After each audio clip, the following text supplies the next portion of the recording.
Sir आपका podcast में इस पॉडकास्ट में आपका स्वागत है। माय डियर स्टूडेंट्स, आज मैं आपको ऐसे से मिलाने जा रहा हूँ जिनसे खुद मैं पढ़ा हुआ हूँ और आज से लगभग काफ़ी दिन पहले पढ़ा हुआ, 10 साल हो गए हैं मुझे भी इनसे पढ़े हुए, और अभी तक सर पढ़ा रहे हैं। और इनका पढ़ाने का एक्सपीरियंस इतना है कि इनके पढ़ाए हुए बच्चे अभी बहुत लेवल तक पहुँच चुके हैं। खुद मैं भी आज के टाइम देखेंगे तो अभी मैं सीजीएल में जो है ठीक ठाक नंबर लाया हूँ और नेक्स्ट टाइम शायद मेरा क्लियर भी हो सकता है। और मैं खुद अभी टीचिंग भी कर रहा हूँ, तो मैं चाहता हूँ कि आपको उनसे मिलाता हूँ, आप इस चीज़ को ध्यान से समझें और सुने। मैं आपसे एक पहला क्वेश्चन ये करना चाहता हूँ सर कि आज के टाइम बहुत से बच्चे तैयारी करते हैं, उनको लगता है कि वो अपने आप को शुरुआत में तो टॉपर ही समझते हैं, लेकिन जैसे समय बीतते रहता है, नवंबर दिसंबर का महीना आता है, तो उनकी समय के हिसाब से वो तैयारी उस लेवल की लगता नहीं है, जिसकी वजह से उनका 60-65% तक ही रह जाता है। वो कैसे आगे स्कोर करें कि 80-90% तक पहुँचे? सबसे पहले सर इसके बारे में आप बताएं।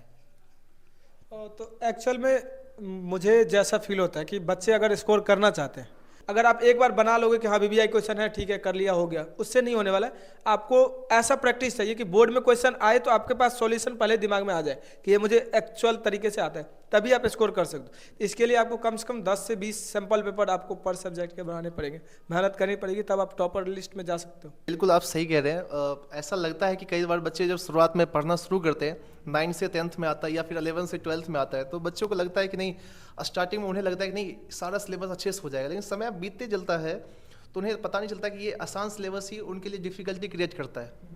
तो सर मैं आपसे एक और क्वेश्चन है, बच्चे की काफ़ी क्वेरी थी इसके लिए। तो काफ़ी ज़्यादा डिस्ट्रैक्शन होती है बच्चों को, और आज के टाइम बहुत ज़्यादा होना लाजमी भी है क्योंकि सोशल मीडिया चल रहा है और बच्चे खास करके यूट्यूब पे बिजी रहते हैं। और यूट्यूब पे बहुत से ऐसे मल्टीपल टीचर हैं जिनसे कभी उनसे पढ़ते हैं कभी उनसे पढ़ते हैं। ये सारे डिस्ट्रैक्शन को कैसे वो दूर करके एक फिक्स टीचर से पढ़ें, ताकि या फिर आप ही अगर अभी के टाइम पढ़ा रहे हैं तो आप बच्चों को किस हिसाब से गाइड करते हैं ताकि वो बिना डिस्ट्रैक्ट हुए एक अच्छे स्कोर को प्राप्त करे और अच्छी करियर बनाए हो? तो आप एक्चुअल में जो चीज़ें हैं वो ये तो साफ साफ है कि डिस्ट्रैक्शंस के कई सारे सोर्सेज हैं। जितना टेक्नोलॉजी ने हमको मदद किया है, उतना ज़्यादा डिस्ट्रैक्शन भी दिया है। आज आप उसका परिणाम तो जानते हो, उसके परिणाम पे अगर हम चर्चा करें तो उसी पे काफ़ी ज़्यादा टाइम ले सकते हैं, लेकिन इस डिस्ट्रैक्शन से बचा जा सकता है। अगर कोई भी बच्चा अगर 10th क्लास में या 12th क्लास में पढ़ रहा है, और तो पढ़ने के पीछे हम वजह ढूंढते हैं कि किस वजह से वो पढ़ रहे हैं।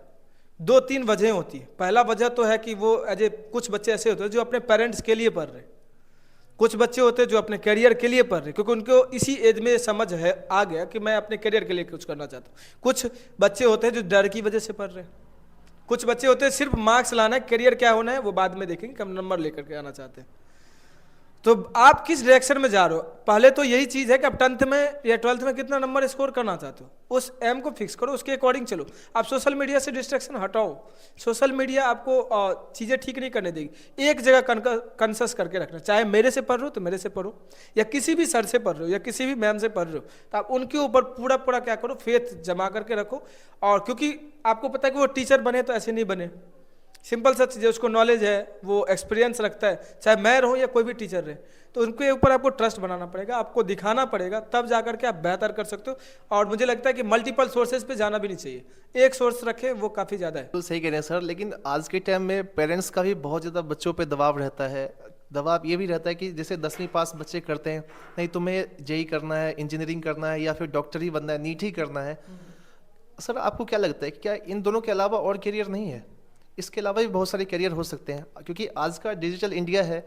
इस टाइम तो देखिए करियर ऑप्शन भी बहुत है, एआई आ गया है, और जैसे कंप्यूटर साइंस है, बहुत डाटा साइंस हो गया, ये सारी चीज़ें हो रहे हैं। तो बच्चों को मुझे लगता है कि और रास्ते में जाना चाहिए। तो आपका सर कहना है इस पे क्या? मल्टीपल सोर्सेज है यार, जरूरी क्या है कि इंजीनियर और डॉक्टर बने, ऐसा कुछ नहीं है कि हम इंजीनियर और डॉक्टर बने। हम बहुत सारे कैरियर ऑप्शंस को चुन सकते हैं, हमारे पास कई सारे कैरियर ऑप्शन है। आपको मैं एक चीज़ बताता हूँ, और इस बात को मैं सीरियसली मैं उन लोगों को भी बताना चाहता हूँ जो लोग ये वीडियो को देखेंगे, कि पढ़ करके ही हम करियर क्यों बनाएं।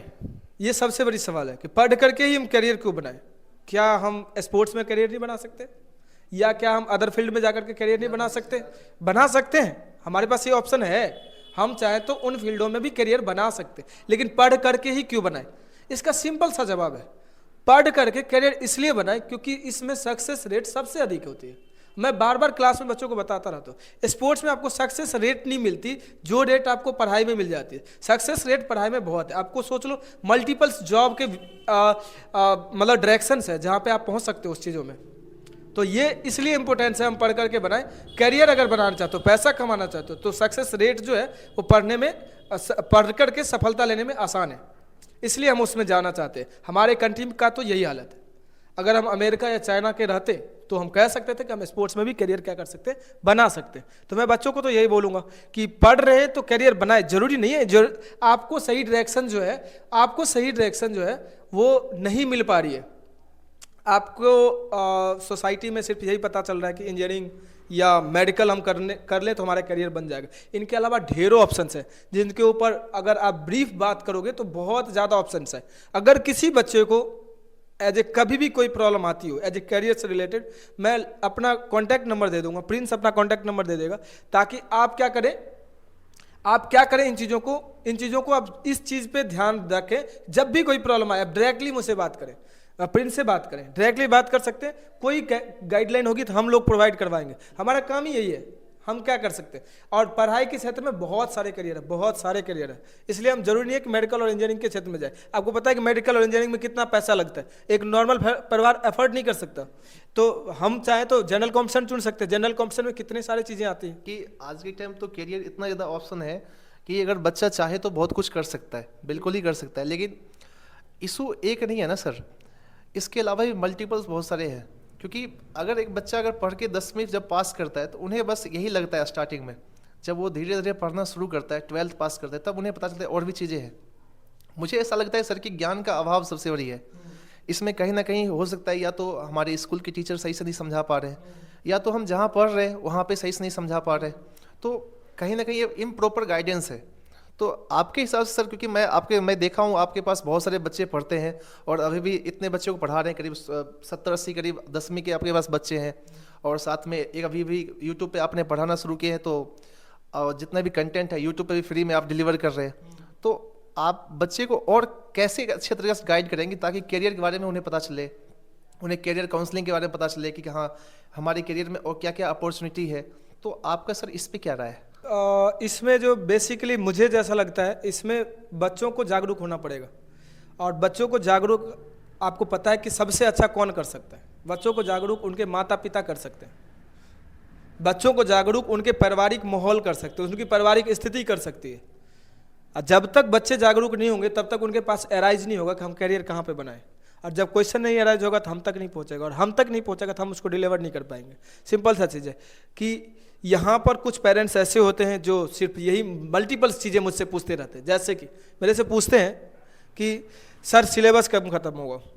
दूसरी चीज़ ये पूछते हैं कि अगर नवंबर भी ज्वाइन किया तो सर जल्दी से जल्दी सिलेबस खत्म कर देना, अच्छे तरीके से तैयारी हो जाए, मार्क्स आ जाए। कभी ये नहीं पूछते सर 10th के बाद हम क्या करें, हमारे बच्चे क्या करें। अगर वो मुझसे राय लें तो मैं उसके ऊपर डिस्कशन करूँगा और ज़रूर वो सब सारी चीज़ें जो है वो बताऊँगा, और चाहूँगा भी कि बेहतर तरीके से बच्चे जो हो वो ये करें। और सबसे बड़ी समस्या क्या है पता है? अभी सबसे बड़ी समस्या है बच्चों का डिस्ट्रैक्शन। उनके दिमाग में ये क्वेश्चन नहीं अराइज होते कि हम ये जान लें कि हम करियर में क्या करना है। उनके दिमाग में ये क्वेश्चन अराइज होते हैं कि अभी फ्री फायर का दूसरा ऑप्शन कौन सा है, ये ऑप्शन आता है दिमाग में। बुरी सत्संगति में कैसे जाना है, ये क्वेश्चन अराइज होता है। उनको ये आता है कि नया नया लूडो का कौन सा गेम आया है, क्रिकेट मैच इंडिया का कब है, हाँ ड्रीम 11 कब है, या अलग अलग जो सोर्सेज हैं वो सब कहाँ से अवेलेबल, ये सब दिमाग में आएंगे। अगर ये सब आएंगे तो सोच सकते हैं कि कितना डेंजरस स्थिति है। तो हम उन ऑप्शंस पे कैसे बात कर सकते हैं? अगर कोई टीचर अंडर 10th या 9th बहुत ज़्यादा सीरियस होकर के पढ़ा रहे तो कुछ बच्चे यही आप देखोगे कि उनके पास जमा होंगे जो पढ़ सकते हैं। बाकी बच्चे वैसा लेवल का होता ही नहीं कि उसको सीरियसली एक साल वो टेक ओवर कर सके। ये प्रॉब्लम होती है सर, तभी आपके पास इतने सारे बच्चे रहते हैं, पढ़ते हुए मिलते हैं, क्योंकि सबसे बड़ी रीज़न ये है कि आप पढ़ाने के साथ साथ करियर के बारे में भी बहुत सारी अपॉर्चुनिटी बताते हैं कि करियर में क्या होना चाहिए, क्या कर सकते हैं, क्योंकि ये ज़रूरी है सर। तभी तो मैं देख रहा हूँ कि आसपास के जितने भी इंस्टीट्यूट हैं उसमें से आपका अच्छा प्रोग्रेस हो रहा है, और ख़ुद मैं यहाँ से पढ़ा हुआ अच्छा महसूस कर रहा हूँ। तो मैं विद्यार्थियों से चाहता हूं कि अगर आपके ऊपर कोई भी आपके लग रहा है कोई क्वेश्चन है तो आप वो कमेंट कर सकते हैं, और इस चीज़ का मैं नेक्स्ट वीडियो में आपको सारा सॉल्यूशन आपको प्रोवाइड करवाऊंगा। और खुद सर आपको एक वीडियो बना के समझाएंगे। लेकिन आप सबसे पहले इस वीडियो को देखने के बाद कमेंट जरूर करें आपकी मन की क्या और क्वेरी है, ताकि हमें पता चले और आपकी कमेंट पढ़ के आपको जरूर जवाब दिए जाएंगे वीडियो के माध्यम से। अगर आप जुड़ना चाहते हैं ऑफलाइन के माध्यम से तो आदर्श नगर नंदा रोड आ सकते हैं। यहाँ पे आपको राघव सर मिल जाएंगे और इनका अच्छा खासा सेंटर चल रहा है और बहुत सारे बच्चे पढ़ भी रहे हैं, तो आप भी ज्वाइन करेंगे तो बहुत अच्छा रहेगा और अच्छा आप करियर भी बना सकते हैं। धन्यवाद।